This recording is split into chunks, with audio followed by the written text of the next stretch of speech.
যেই গৌর সেই কৃষ্ণ সেই জগন্নাথ বজ মন ভক্তি বরে হে প্রাণনাথ।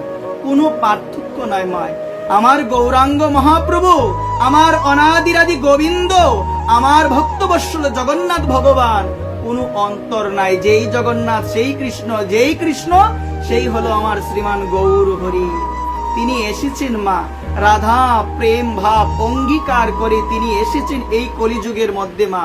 তিনি একমাত্র এসেছেন এই হরি নাম নিয়ে। বলছেন এই কলিযুগে আমি কাউকে মারব না। মেরেছিল কাউকে মহাপ্রভু? মেরেছিল কাউকে? জগাই মাদায়ের মতো পাপী যে আমার নিতাই চাঁদকে আঘাত করেছিল মা, তখন নিতাই চাঁদ বলেছিল মেরেছিস কলসির কানা, তাই বলে কি আমি প্রেম দিব না? সাধু কাকে বলে দেখো মা, সাধু কাকে বলে এখানে জানা যায় মা, এখানে বোঝা যায়।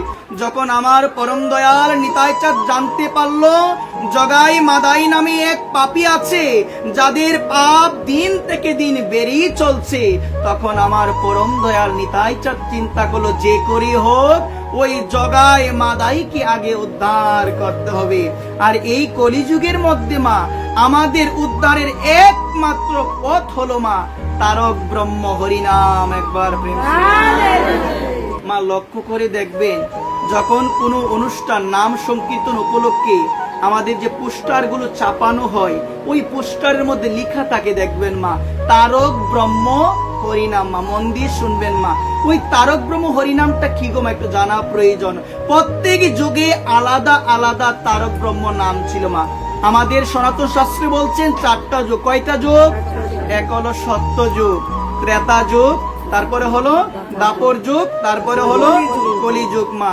এই প্রত্যেক যুগের মধ্যে মা আলাদা আলাদা তারক ব্রহ্ম হরিনাম রয়েছে মা, তারক ব্রহ্ম নাম রয়েছে। সত্য যুগের তারক ব্রহ্মর নাম হলো নারায়ণ পরাবেদা, নারায়ণ পরাক্করা, নারায়ণ পরামুক্তি, নারায়ণ পরাগতি। এটা হলো সত্য যুগের তারক ব্রহ্ম নাম। তারপরে যুগটা নাম হলো ত্রেতা যুগ। ওই ত্রেতা যুগের তারক ব্রহ্ম নাম হলো শ্রীরাম নারায়ণন্ত মুকুন্দ মধুসূদন কৃষ্ণ কেশব কংসারে হরে বৈকুণ্ঠ বামন। এটা হলো ত্রেতা যুগের তারক ব্রহ্ম নাম। তারপরে যুগটা নাম হলো দাপর যুগ। ওই দাপর যুগের তারক ব্রহ্ম নাম হলো হরে মুরারে মধু কৈটব বারে গোপাল গোবিন্দ মুকুন্দ সৌরে যজ্ঞেশ নারায়ণ কৃষ্ণ বিষ্ণু নিরাশ্রয় মাম জগদীশ রক্ষ। তারপরে যুগটা কি গো মা? আওয়াজ নাই দি কি যুগ বলেন না? কলিযুগ। এই কলির ভজন বড় সুজা, জেনা বুঝে বড় গাদা, বুঝিবে না মুরো না বুঝিবে গুরু। এত সহজ ভজন মা, কলির ভজন বড়ই সুজা। গঙ্গার জলে গঙ্গার পূজা, গঙ্গার জল দিয়ে গঙ্গার পূজা হয়ে যায়। এত সহজ ভজন, এত সহজ ভজন পেও মা হরিনাম আমরা করি না, হরিনামে আমরা করি না মা। হরিনামে পাষাণ গলে যায়, কিন্তু মা আমার এই মন পাষাণ তো গলে না। কেমন ভাবে করা প্রয়োজন নাম মা, কেমন ভাবে করা প্রয়োজন এই হরিনাম। এই হরিনাম কেমন ভাবে করা প্রয়োজন জানা প্রয়োজন। রুচির সহিত নাম করা প্রয়োজন। যদি মালাটা হাতের মধ্যে নাও, জপ করো আর সাক্ষী মালার দিকে বারংবার দৃষ্টি দাও, আর কয় মালা বাকি, কয় মালা বাকি, বুঝবে নামের মধ্যে প্রেম নাই। বুঝবে নামের মধ্যে প্রেম নাই। নামের মধ্যে প্রেম আছে কিনা বোঝা যায় মা। কিভাবে বোঝা যায় জানো মা?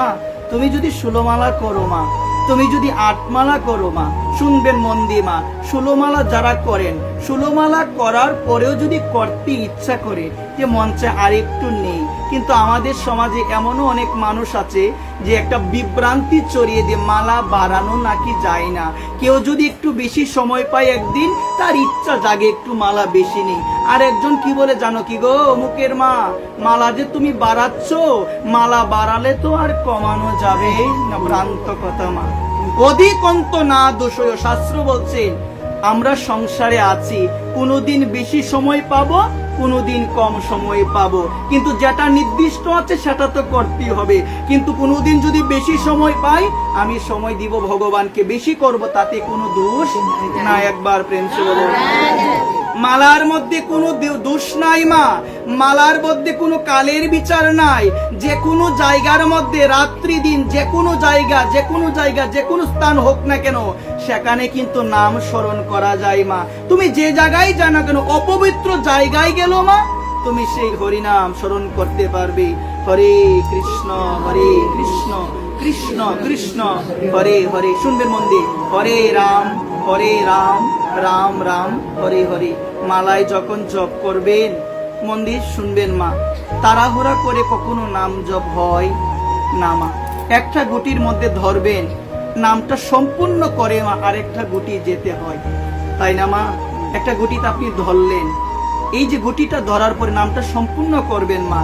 হরে কৃষ্ণ কৃষ্ণ কৃষ্ণ হরে হরে, হরে রাম রাম রাম হরে হরে। তারপরে আপনি আরেকটা গুটি যাবেন মা। এই মালা জপের বিধি নিষেধ আছে মা, মন দিয়ে শুনবেন। মালা জপের আগে কি করা প্রয়োজন, কোন মন্ত্র স্মরণ করা প্রয়োজন, মালা যখন জপ শেষ হবে তখন কি করা প্রয়োজন জানা বিশেষভাবে প্রয়োজন মা। আমরা তো সবাই এখন একটাই জিনিস জেনেছি, জয় শ্রীকৃষ্ণ চৈতন্য প্রভু নিত্যানন্দ শ্রী অদ্বৈত গদাধর শিবাসাদি গৌর ভক্তবৃন্দ। আমরা শুরু করে দিই, কিন্তু আমরা এদিকে যাই না যে জপটা কিভাবে করা প্রয়োজন। তুমি কি তোমার গুরুদেবকে জিজ্ঞাসা করেছো? তুমি যে মালা নিয়েছো, তুমি কি কোনো যথার্থ সাধুকে জিজ্ঞাসা করেছো? তুমি করো নাই, তুমি মালা নিচ্ছ। তুমি ভাবো আমি তো জানি, আমি আর কাকে জিজ্ঞাসা করব? মন দিয়ে শুনবেন মা। মালা জপের পূর্বে নম নলিনী নেত্রায় বেণুবাদ্য বিনোদিন শ্রী রাধা অধর সুদাপান শালিনে বনমালিনী, এই মন্ত্রটা স্মরণ করা প্রয়োজন। তারপরে ললিতা বিশাখা চিত্রা চম্পকলতা ইন্দ্ররেখা তুঙ্গবিদ্যা সুদেবী রঙ্গদেবী। তারপরে জয় শ্রীকৃষ্ণ চৈতন্য প্রভু নিত্যানন্দ শ্রী অদ্বৈত গদাধর শিবাসাদি গৌর ভক্তবৃন্দ। নাম করতে করতে যাবেন। যখন নাম জপ শেষ হবে, নাম যজ্ঞ মহাযজ্ঞ কৌল কলমশ নাশন। মন দিয়ে শুনবেন, নাম যজ্ঞ মহাযজ্ঞ কৌল কলমশ নাশন। তারপরে বলছে নাম যজ্ঞটা, এই মন্ত্রটা স্মরণ করে ভগবানের চরণে নাম যজ্ঞ পিতার্থে সমর্পণম, সেটা সমর্পণ করতে হয়। এভাবে করা প্রয়োজন। এখন মন্ত্র আদি